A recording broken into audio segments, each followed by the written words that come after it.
Hello everyone, a warm welcome back to College to Corporate Insights Unplugged, Season 4, Episode 10.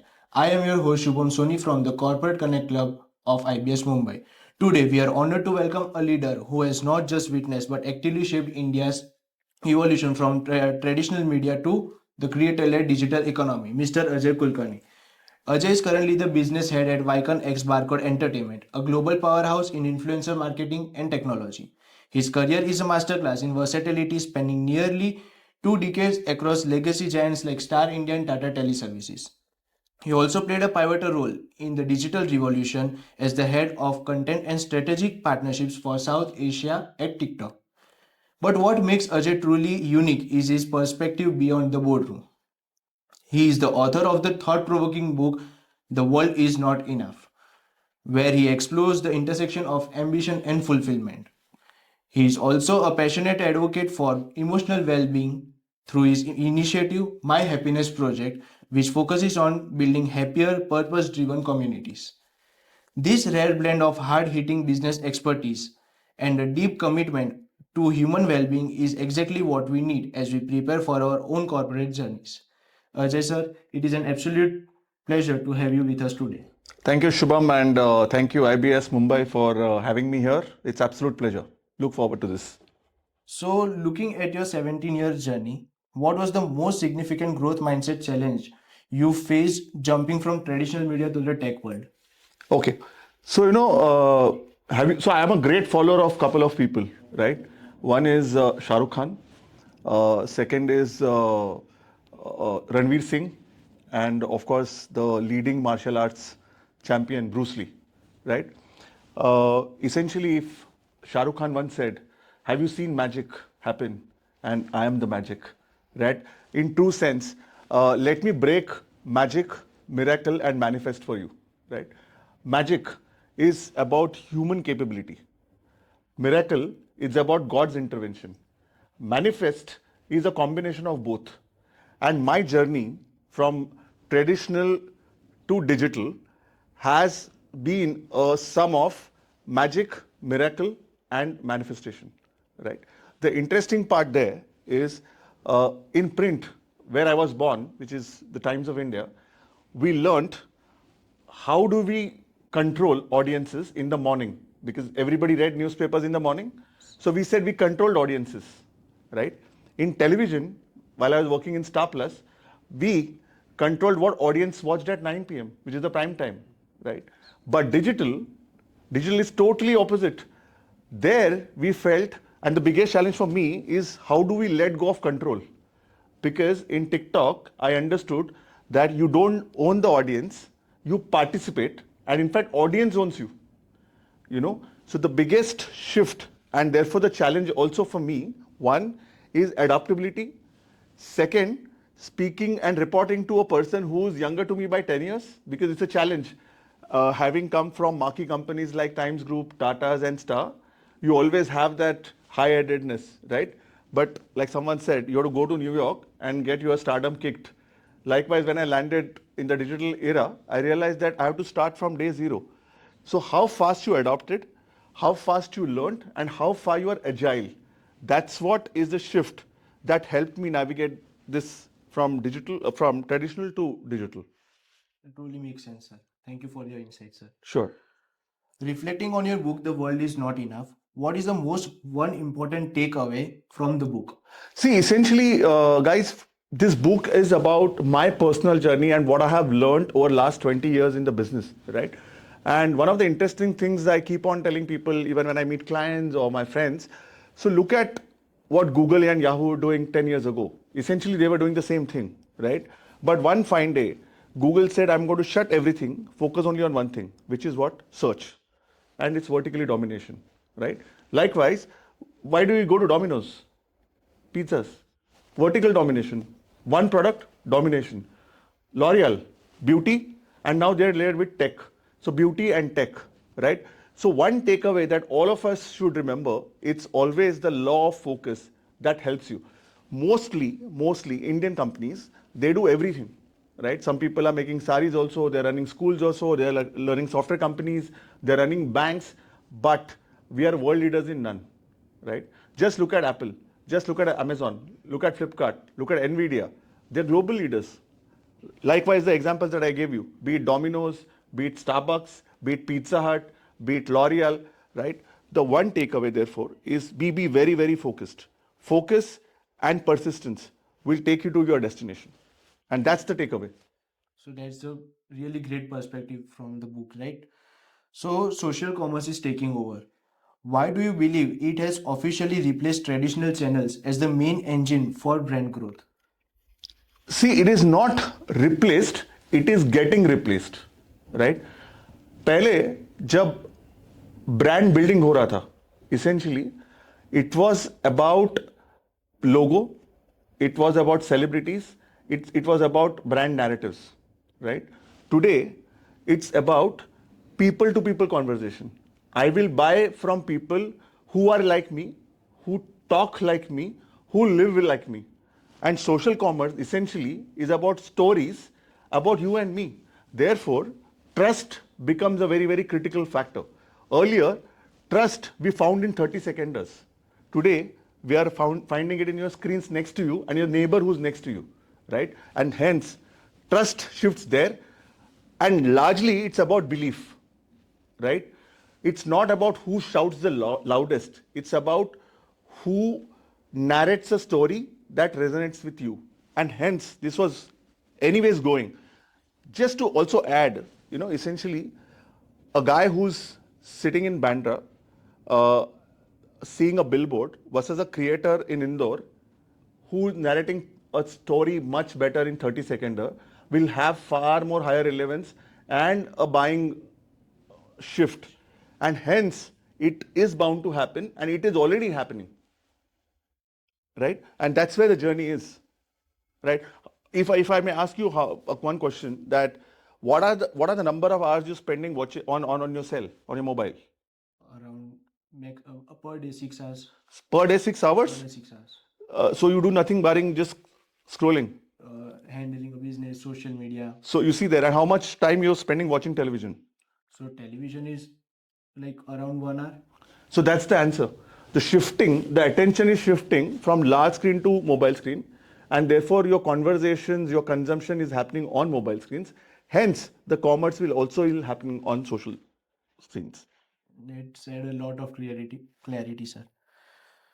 So, for our master students, can you explain the difference between brand management in the traditional sense and growth strategy in the digital era, first era? See, like I said earlier, when we were doing brand management, it was about a dialogue between consumer and us. It was about creating a perception, and it was about what do we say. But growth is about engineering outcomes. It's very different. The shifts, right? Brand managers say, what do we say? And growth managers say, what should the user do next? So that's the shift. What to say to what to do next. That's the shift that we are seeing, and therefore we call, in many organizations, we have growth managers, right? Essentially what it means is, what's the next step of action that the company should do to evolve, to stay updated, and to change the narrative from a belief to action. The shift is from a belief to an action. And that's where the growth strategy comes in. Okay, that makes a lot of sense. Yes. So, you are known for leading with trust. In a high pressure environment, how do you practically build a culture where team feels safe to fail and innovate? See, in my journey, right, I don't know how many of you have seen Queen of South on Netflix. Have you all seen it? So if you see Teresa Mendonça, she says, listen, I am a survivor, right? And most of us will resonate that story, right? And so am I. Essentially, survivor shifts into become a thriver. The journey of shifting from survivor to thriver. And in all of this, what requires is trust, right? First is you trust yourself. When you start trusting yourself, you will start trusting community, right? But one very interesting thing, right? We are all studying management, and it's very important to introduce some models here. So it's called 3Bs, which is belief, behavior, business. as is your belief, so is your behavior, so is your business. So if you start trusting yourself, one, you will start trusting community, you will start trusting your peers and colleagues. That's number one. Number two is always remember, and I love failures. The first thing that I learned early in life is you have to listen to 199 no's to hear one yes. And it's not about 99 failures, it's 99 ways of doing things better, right? And therefore, trust is as much as important as failure is. The more, the more, uh, the more romance you do with the failure, the more closer will you be to your success. So basically, you are saying that more knows means more change and more evolving. Yes, Right. because you keep on challenging yourself. You keep on pushing yourself, right? I don't know if you all read about the story. Success is 3 steps away. And I'll tell you the story, and I'll tell you this in Hindi. So this guy is been told that you start digging this ground, and there are tons of gold, right? And वो 6-7 घंटे he keeps on digging, and he doesn't find gold, and he suddenly gets demotivated. He said, all my efforts are done and gone, and he leaves, right? The guy who has given him this advice, he goes and actually digs it for 3 times, and he finds the gold there. So the success, actually the point where you leave, success is just 3 steps away. So it is always better, and therefore I always say, right, passion is overrated. Patience and persistence is something which will take you to the finish line. That's true, sir. So, as someone who has managed multi-million dollar portfolios, what is the first thing you look when hiring a fresh MBA for a strategy team? Okay, the first thing that I look at is, are you hungry? Are you curious? And uh, how can you uh, uh, do you really love being in uncomfortable situations, right? Remember, guys, career is a marathon. It's not a monthly pay slip, right? And therefore, the first thing that I look at any candidate or a fresher is his curiosity. Is he adaptable? Is he adaptive? Is he hungry to do things? Is he hungry? And last but not least is attitude. Attitude decides how far you will go, right? And I'll give you an example here. Look at an example of it's a little dated example. It's still relevant for me at least. Vinod Kambli and Sachin Tendulkar, right? In fact, Kambli was far talented than Tendulkar, right? But Sachin, he practiced, and see the way they both have shaped, and hence attitude, learning attitude, doing attitude, caring attitude, those three things really matter to me when I look at hiring some people. True. That's something we students should reflect on. Absolutely. With the rise in generative AI in marketing, how should students balance their creative intuitions with AI driven insights to remain indispensable in the job market? See, AI का मतलब क्या है? Artificial intelligence. Humans are emotional intelligence. You can't replace human intelligence with this, right? So AI studies patterns. Humans get the context right, right? Basically, how I see AI is an extension of human memory. Use it as an extension of human memory in each one of us, right, including us. We have to be AI educated, AI aware, otherwise you will become redundant. Jobs won't stay, particularly functions which are support led, right? AI will do half of the work, right? But all of us should look at AI as an extension of ourselves. One. Second, it will never be able to replace emotions. Emotions is what we bring into the table.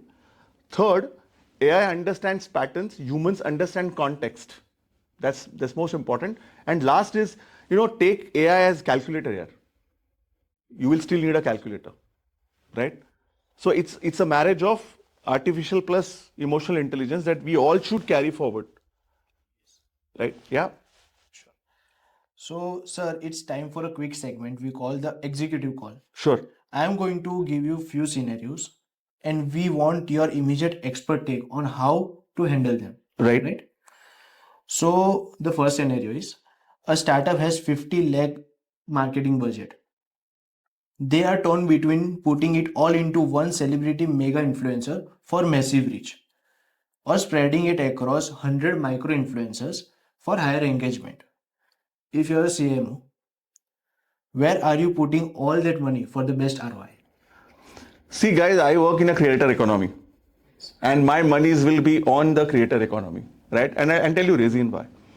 Uh, if you look back, barring sportsmen and musicians, right? Sportsmen and musicians who are specialists, who put their life in that profession. Let's look at actors. Barring one actor, I'm saying, let's look at actors, right?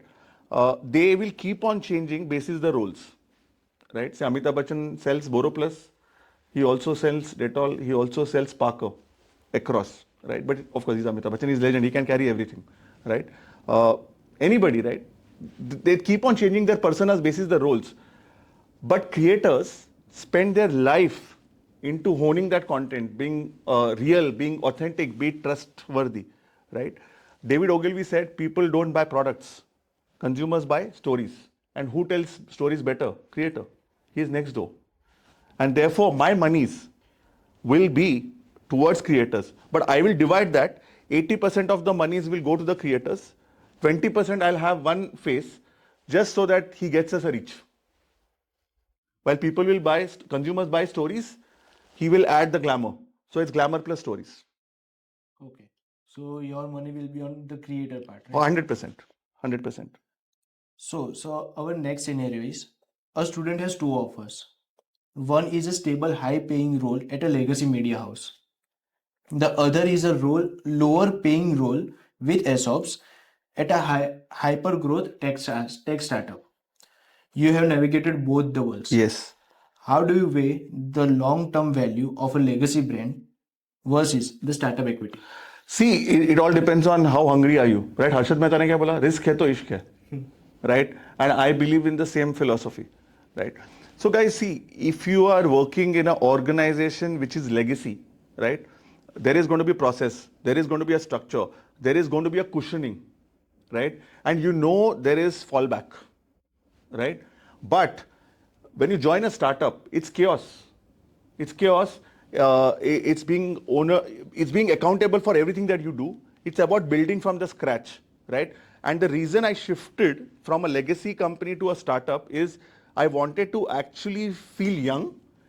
Plus, I also wanted to feel that adrenaline rush of building something, right? And also remember one thing, we always look at who's our fallback. But एक गलती हम करते हैं और गलती ये है जब हम फॉल बैक करते हैं हमें पता नहीं पीछे कौन होता है और पीछे सपोर्ट है भी कि नहीं but when you fall forward you know what is there to fall forward you know what is next in front of you and therefore falling forward is taking to the next step and which is about being startup and building legacies and building something to look back. It's like when you are in a hospital bed some years later in the line and you see what have I done for myself. You see, listen, I've built this organization from 0 to 200 crores. That will give you a more high. True. Than being in a comfortable zone. True. Right? Yeah. So the risk hai to ishq hai is the thing, that interesting way to look at it. Right? Absolutely. Absolutely. So to wrap up, what is your mantra for 2026 for our students about to step into the industry? The mantra is very simple, guys. Be humble, because humility will take you to the places where you would have never imagined. Connect with people, because when your network equals your net worth, right? That's the second mantra. Third, there is no justification and there is no option for hard work. There's no option for hard work, right? If you see all the people who are successful, there's one common denominator, which is hard work. And I want to end with this beautiful lines. It says, हौसला रख के एक समय ऐसा आएगा, हौसला रख के समय ऐसा आएगा, घड़ी किसी और की होगी, वक्त तेरा बताएगा. That's really great, sir. Yes. So, thank you for these insights. And thank you, sir, for these incredible insights from the halls of Star India to the heights of the creator economy. Your journey is truly inspiring, and these Hostler lines are truly inspiring for us as a student, as a freshers, to step up in the industry and stand there, right? So, until next time, stay curious. Thank you so much, guys. Thank you. All the best and God bless you all.